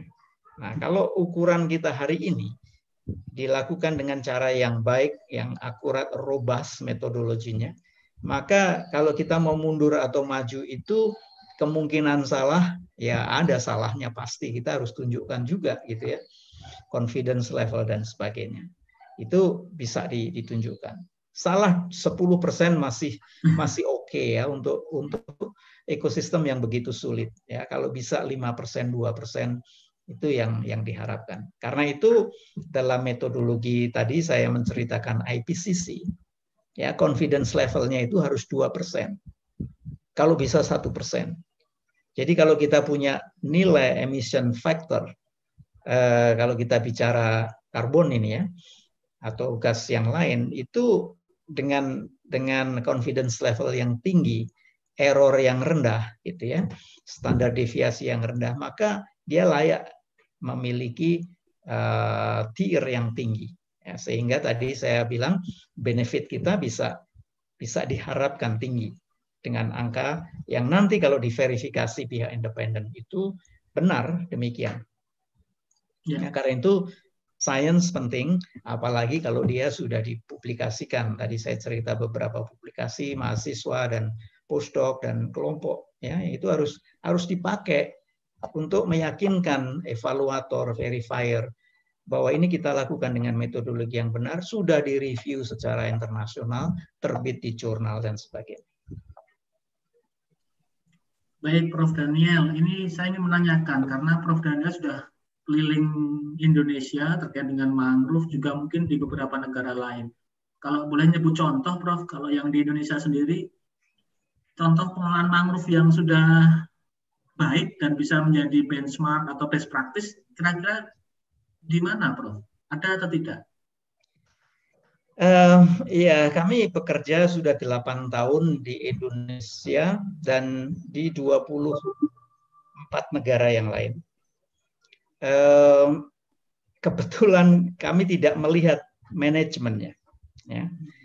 Justru dari pekerjaan sekian lama itu, pertengahan atau awal tahun ini kita coba sintesakan dan lihat peta pengelolaan mangrove di Indonesia dan rezimnya bagaimana dikelola itu ya.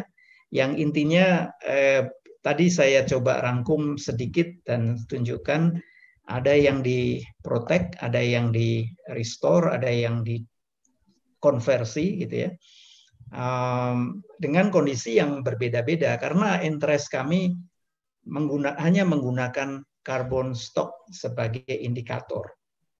Ya, itu potret snapshot yang bisa kita lakukan. Dan saya yakin itu tidak cukup ya, sehingga dari segi pengelolaan harus dilihat lebih komprehensif. Misalnya tadi struktur masyarakat, governance system, regulatory framework, finance ya. Dan di sintesa kami finance itu bagian yang paling lemah untuk kita ketahui dan sarankan seharusnya seperti apa. Karena ya tadi Sumatera Utara beda ya, dia ingin jual arang tapi kompetisi dengan yang jual kepiting ya. Di Papua ada yang jual chip untuk ekspor, ada yang pengen jual yang lain gitu ya. Jadi market di situ sangat luas untuk dipelajari. Jadi kalau dari segi kebijakan, mungkin interest sebijak kalau mau kirim mahasiswa atau penelitinya, entah ke Demak, ini ada mahasiswa saya lihat di sini yang mau penelitian S3 di Demak, sudah jalan 2 tahun mau diteruskan, nggak tahu sampai bosan kali. Lihat bagaimana restorasi yang sedang dijalankan sekarang itu mencapai tujuannya atau tidak. Kita snapshot dulu stoknya sekarang, kita proyeksikan, lalu apa yang terjadi dengan sedimentasi, dengan subsiden, ya, amblesnya tanah karena tidak ada lagi struktur yang mensupport atau mendukung memegang tanah, ya, itu subsiden luar biasa sehingga tidak jarang kena rob, ya, kebanjiran, dan itu mundur pantai itu, ya, beberapa puluh meter gitu, mungkin kilometer sekarang. Jadi gimana remedinya? Nggak bisa cepat. Ya. Jadi kembali ke pertanyaannya bagaimana melihat mundur, ya kita lihat sekarang lalu dengan baik gitu, ya, lalu dimundurkan, diproyeksikan ke depan dan ke belakang. Ya. Ada pertanyaan lagi mungkin satu, ya, Pak Panitia, Pak Naras, dari Harsanto Mursyid, dari Pak Harsanto. Ya, ini bagus ini. Saya lupa menyebut. Jadi private sector. Waduh, ini pasti orang berduit ini. Di dalam apa namanya, saya senang menyebut ini, SK Menteri yang tadi malam diumumkan itu, kita sengaja menaruh posisi private sector. Bappenas sengaja mengencourage hal ini, ya, karena yang namanya PPP, Public Private Partnership, itu penting. Kementerian Keuangan sangat berkepentingan untuk mempromot yang namanya blended finance antara private, public, dan juga apa namanya donor budget gitu, ya. Dan ini harus dari awal dilibatkan. Jangan private itu diperlakukan seperti ATM gitu, Pak, minta uang, saya sudah begini. Bukan begitu. Nah, ini cara yang harus berubah. Cara memperlakukan swasta. Dia dapat benefit apa? Ya, dia pedagang, ya, private itu pedagang. Jadi harus untung, entah itu dari segi nama, image gitu, ya. Harus diberi tempat, diberi ruang sehingga partisipasinya itu, ya, menguntungkan buat dia. Ya, selain yang lain juga diuntungkan. Jadi ini dari telepon tadi pagi oleh Bappenas meminta kita tim untuk menolong bagaimana membangun roadmap-nya. Ya, dari roadmap itu di konsep note kita ceritakan ada rambu-rambu. Ya, nomor 1 adalah rambu bahwa sains digunakan. Ini agak egois.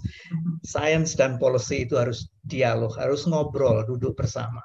Rambu kedua, dia harus ada pelibatan anggaran nasional, APBN, APBD.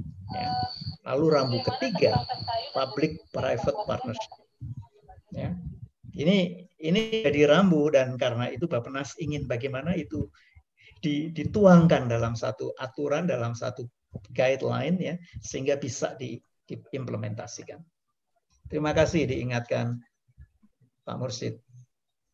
Ya, terima kasih Pak Daniel. Ini tadi pertanyaan terakhir yang dari audiens, dan waktunya juga sekarang sudah benar-benar sudah mendekati akhir, begitu, ya.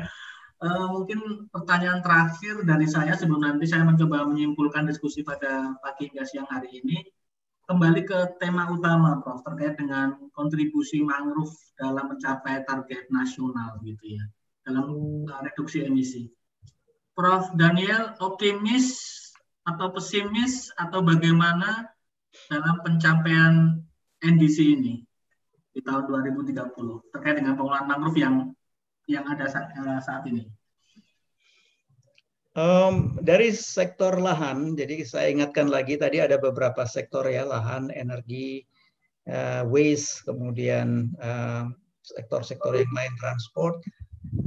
Tren dari sektor lahan itu baik, ya, dan governance-nya juga konkret dan kokoh gitu ya. Entah karena climate change itu focal point-nya ada di KLHK atau karena aspek atau faktor lain. Tetapi jangan lupa bahwa KLHK itu juga menangani environment, ya, lingkungan. Dan dari segi NDC, sektornya beyond land use, beyond land sector. Dan angka sementara tadi proyeksi ke depan itu sudah menunjukkan nanti 70% itu sektor energi. Ya, jadi jangan lengah. Kita asik ngerjain mangrove, asik ngerjain hutan, red dan sebagainya. Kedodoran di energi, dan energi itu lebih agresif. Dia bisa melejit dalam waktu yang singkat karena tujuan-tujuan ekonomi yang tidak terkendali. Ya, globally ini gara-gara COVID ini diperkirakan ada slowing down. Tetapi kemarin ada report yang sudah menunjukkan mulai picking up. Dan economic recovery akan serta-merta mengemisikan luar biasa, transport, energi, dan sebagainya. Jadi saran saya focal point untuk UNFCCC dan khususnya Dirjen PPI ini, kalau ada teman-teman yang kemarin ada minggu lalu atau kapan bicara dengan Pak Ruanda, jangan lengah. Dan mungkin di situ kelemahan kita. Mungkin ada audiens di sini. Mari kita perhatikan ini karena threat kita untuk mencapai penurunan emisi 29% itu ada di sektor energi sekarang. Mangrove, topik kita hari ini, tadi saya katakan punya potensi yang besar, ya. Mekanisme dialog dan juga implementasinya dengan komunitas kebijakan sedang dimulai lagi, ya. Dengan dibatalkannya Perpres tidak berarti sudah the end of the world, tapi ada harapan baru dan mudah-mudahan ini menjadi platform untuk bekerja sama. Dan saya tentu harus punya optimisme yang tinggi untuk lembaga baru atau aturan baru. Ya, terima kasih sekali Profesor Daniel Murdiarso yang sudah memberikan banyak wawasan kepada kita semua tentang pengolahan mangrove dan kontribusinya gitu ya, terutama dalam pengurangan target emisi di tingkat nasional.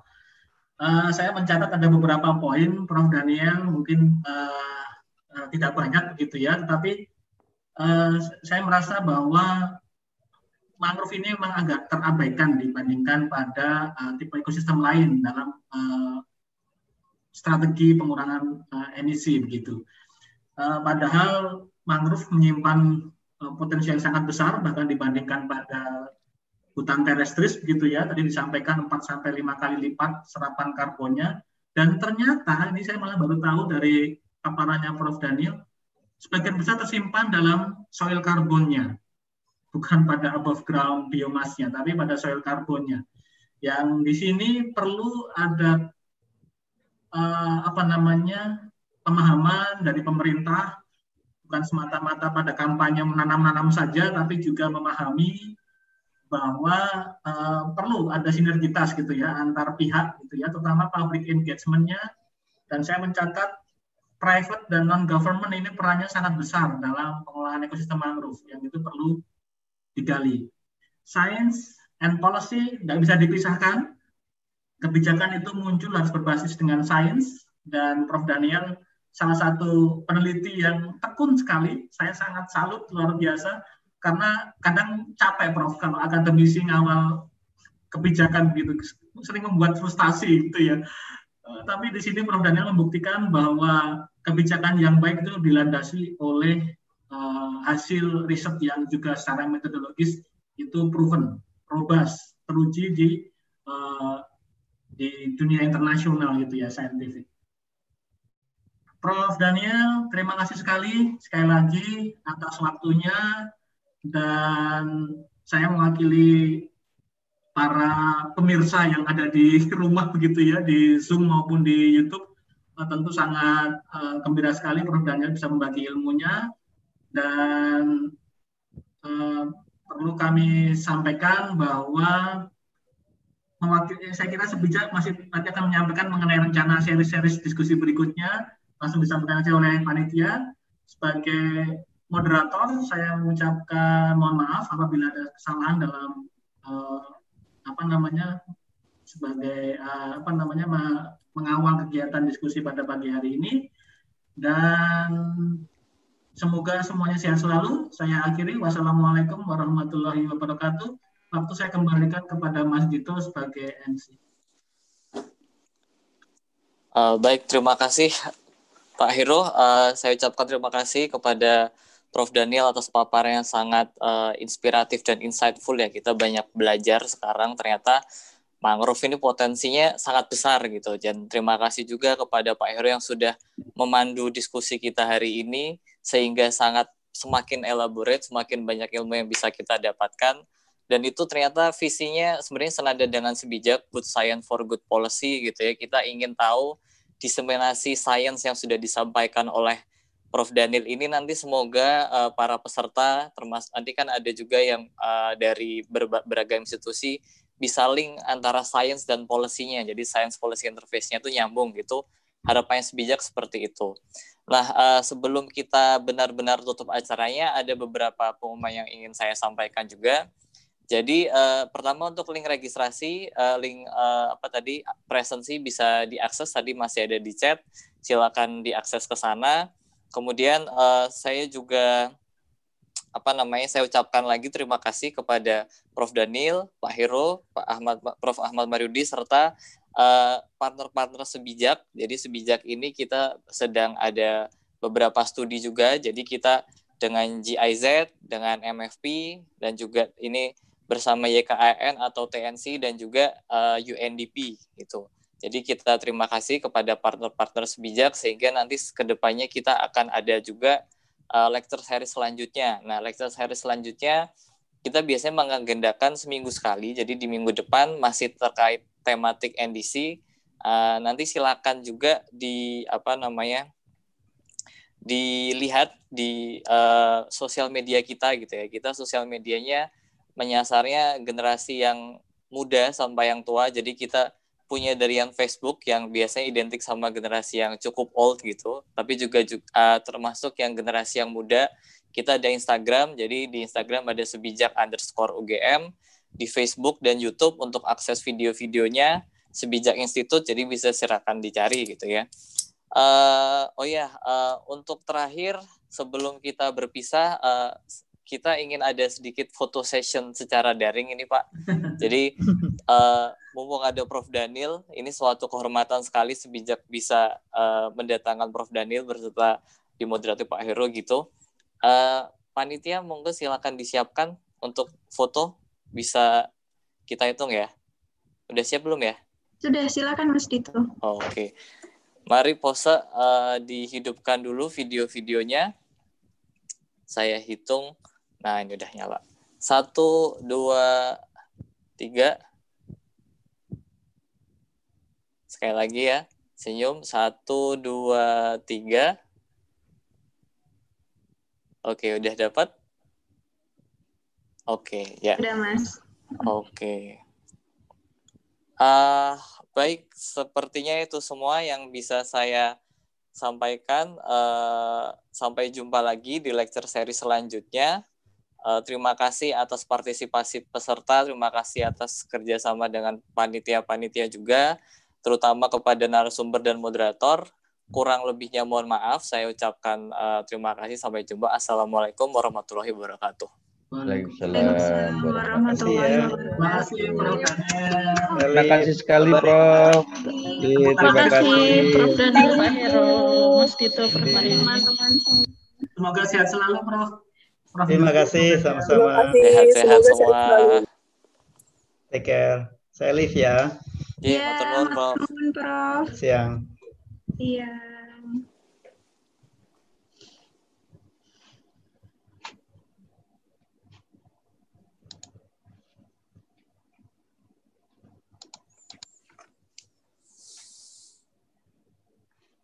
Kok mukanya Haider? Apa? Mukamu? Tadi. Ditutup aja deh, udah streamingnya stop. Stopnya gimana? Tinggal stop aja. Ini belum. Dia belum. YouTube-nya belum. Tinggal di end. YouTube-nya kan gitu. Ada delay. Oh ya udah, tapi ujungnya di end. Ya, aman. Bisa ada end ini, end Nggak usah kalau di end ujungnya, YouTube-nya yang bakal end juga nggak? ya. Ini Ya, bisa. coba di sini. Komentar End ini. YouTube. Ya, kepikiran sama sih tahu. Kemarin tak tanya Paru juga Gitu. nggak ada. Belum selesai. Lalu kemana nanti dia nggak mau like emang? Dia nge-like. Oh gitu. Nah, dia nge-like soalnya.